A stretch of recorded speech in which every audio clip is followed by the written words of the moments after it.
Hey, what's up, guys? This is TBone here. Welcome to the second episode where I'll be talking about card rankings for each of the seasons for Legendary Game of Heroes. And today we're going to be talking about the cards for the Twin Flames season, and we're going to start with the Ultimate Forms. Now, what I want to do before we get started is to give a quick reminder of what the purpose of the video is.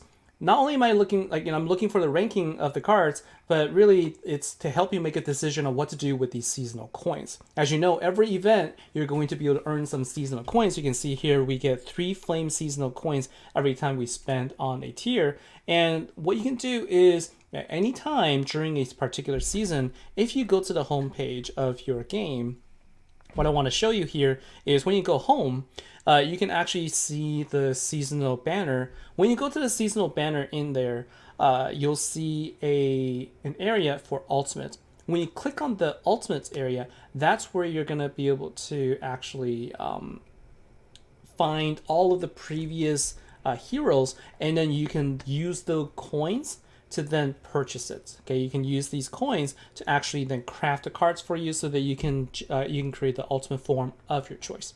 And so the question always comes down to, well, what is the best one to go after?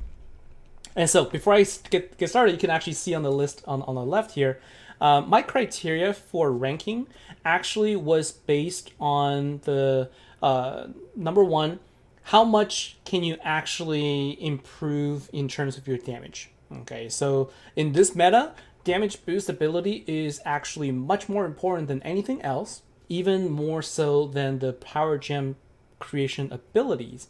And number two is whether or not the killer skill for that affinity will be useful again in the near future. And by near future, I mean not 52 weeks from today. Okay, because now that we've gone into killer skill based approach, when you see a particular killer skill happen in both a commander and the slayer event of its own affinity, for example, like water, you're not gonna see it again for another 52 weeks. Okay, and so in this particular season, the two that are still viable, in other words, like that we only see one time, is going to be the Earth Commander and the Fire Commander, which is the Earth. Right here, the Earth Arcane Killer and Fire Immortal Killer. These are the two that have not yet been seen so far, and so we will actually expect to see them again in the near future. So they'll be useful again relatively soon. And so as a result, they actually placed top 2 in my rankings.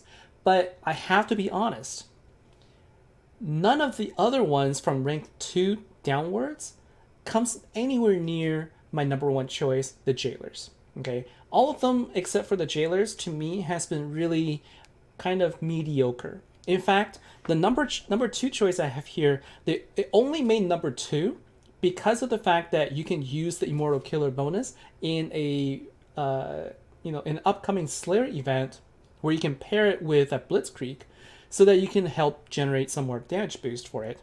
Otherwise, this deck is known to be relatively weak compared to other commander events.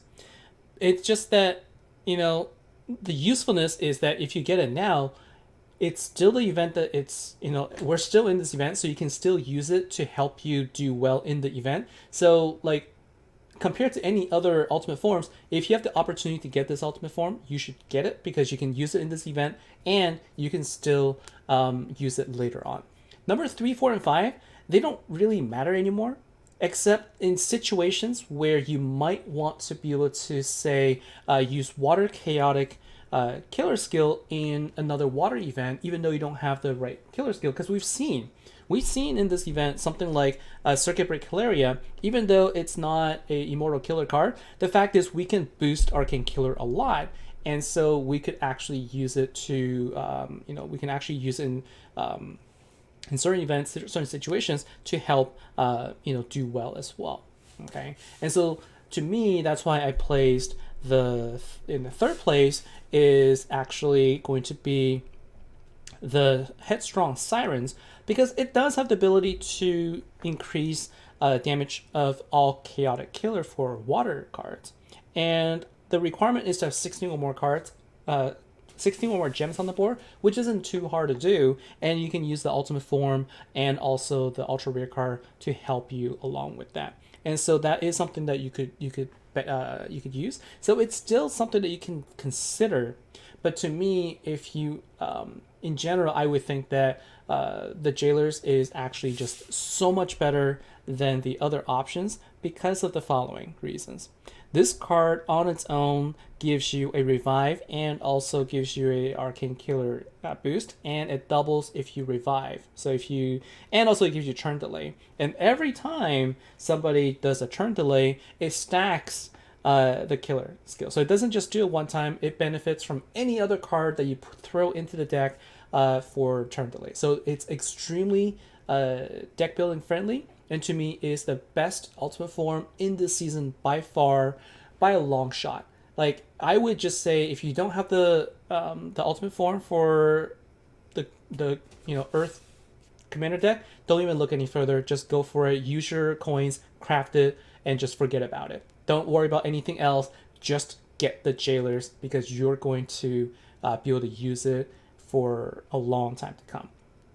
And then if you're really, really, really struggling and you already have the Jailers ultimate form, then I would ask you to consider getting the Perceptive Peruse. Beyond that, you're really sort of getting to the realm of, well, you're not really going to be able to use the card for a very long time. So if you're a completionist and you really want to get the ultimate form, then that is completely your prerogative as well, but you're going to get less benefit moving forward. And now moving on to individual cards. So let's say you cannot actually get an ultimate form. So what should you do? Well, in keeping with the message I've been giving, and that is the Jailer's ultimate form is the best one by far this event to get, you should also get the ultra rare card if you can only pick one of the two from the same deck. And the reason why I think that this is the best card to get, Consecrated Wizardess, is because it's the card that gives you the stacking attack boost. Okay, and you can, just like the ultimate form, it will work really well in any other deck where you want to throw in a turn delay, and it works well in any situation, whether it's Commander or Slayer. Turn delay is always going to be helpful, and so you can actually get multiple stacks of damage boost, which is going to be really, really useful, especially in the upcoming Earth event or Slayer event, because it's going to be an Earth Arcane Killer event. So you're going to be able to see this almost immediately. So you might as well take advantage of that. The second choice then, of course, is going to be the Master Collection card, the Prime Architect, which gives you the revive, and it gives you the turn delay. So the two cards work really well together, but if you had to pick the one, I would pick the ultra rare card always. Okay, so I don't know why you want to pick the Prime Architect over the Consecrated Wizardess. To be honest with you, if you had to pick one of the two, I would say strongly recommend getting the ultra rare Consecrated Wizardess.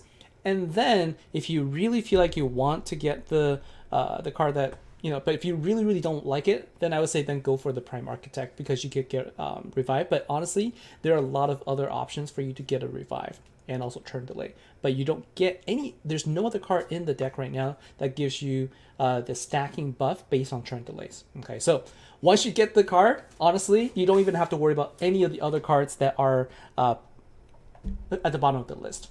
I honestly just kind of threw these here because the fact that you could still use the fire cards. That's the only reason why it's ranked number 3 and number 4.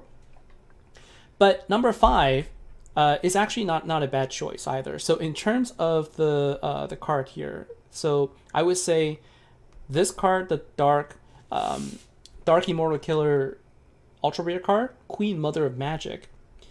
When you take a look at the skill, it might seem like it's weak, but if you think about it, we're seeing a lot of battle skills now that don't create Power Gem 4s on the start. Oftentimes what you see is Power Gem 3s, and sometimes even Power Gem 2s. What this card does is any card that creates a Power Gem based on its battle skill, this card will actually upgrade it passively. Okay, so you don't even need to use a battle skill here. Anytime you activate something that creates Power Gems, it will automatically convert them to a level higher. So now that the meta is shifting towards more weaker power gem creations like power gem 3s, etc., you're now getting a free power gem 4 every single time you use it, which helps you deal more damage. Now it doesn't actually have any attack boost per se, and to me, like, I feel that generally is a something that is more important. But it's just that Queen Mother Magic also works as a immortal killer, so it can actually work pretty well in tandem with Freedom Fighters, which is again one of the cards I think is one of the best in the deck that you can get. And so this actually works well there. And then I would say that beyond number 5, it's really just, I wouldn't worry about them anymore. But I do want to talk about the reasons why these 2 cards are on the bottom of the list, especially this one right here, Sanctified Kano. It's on the bottom of my list here because, yes, you get immunity and you can create, 6 power gems when you're hit while you're immune. But if you think about it, this is a Slayer card that forces you to use it to turn it into a 3-turn deck. On its own, this deck, this card forces you to play as a 3-turn card, and it doesn't even compare to the commander version of the same Arcane Killer skill. And so to me, this card plus the passive ability, the Green Pinch, is very gimmicky. It doesn't actually do anything. And so to me, this is really the worst card of the entire list here, so please don't consider it. And same thing with the Ultra Rare card, it's only slightly better because of the fact that it can actually cleanse up to 4 debuffs. Okay, it cleanses 4 debuffs, and it has a very minimal attack increase of 250%, which is really nominal now compared to what you can get from the commander decks. So the other thing that does is that creates 2 power gem 2s every turn, and so it's a little bit better than the Master Collection card, but as a whole, these 2 just not really worth going after. And really, I would say there's nothing really useful in my opinion, other than the number 1, number 2 here. So if you don't have if you don't already have a ultimate form, then pick number 1 in here. And then if you have 2, then you should just craft the entire ultimate form.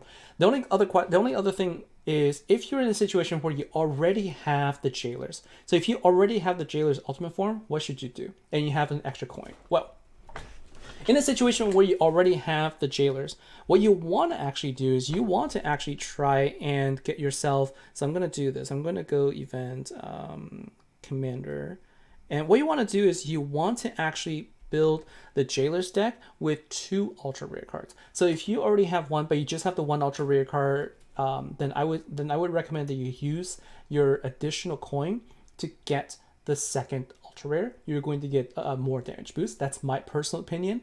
Or you can choose to then use it to forge any other ultimate form. For example, like if you forge the Perceptive Grooves, you can at least do relatively better in this particular event. Unless you're already doing well, you don't really need it, then I would say take that and then create something different with it, whatever you choose. But I think that the best optimal deck here that you can use is going to be the ultimate form, the jailers, and then 2 ultra rare cards, and then you can add whatever turn delay cards you want along with it. All the other cards are really just, your preference. I don't know that there is that much of a difference in my opinion, honestly. But that would be my recommendation. So hopefully this helps you in making a decision on what to do with your coins. There's really not that many good choices, so there's really just the one. If you have any questions, feel free to reach out to me in the network app, or you can also comment in the video below. Let me know your thoughts. Let me know whether you agree or disagree with my choices here. I'd love to hear from you, and please comment anytime. All right, so thanks a lot for watching. I'll see you next time. Take care.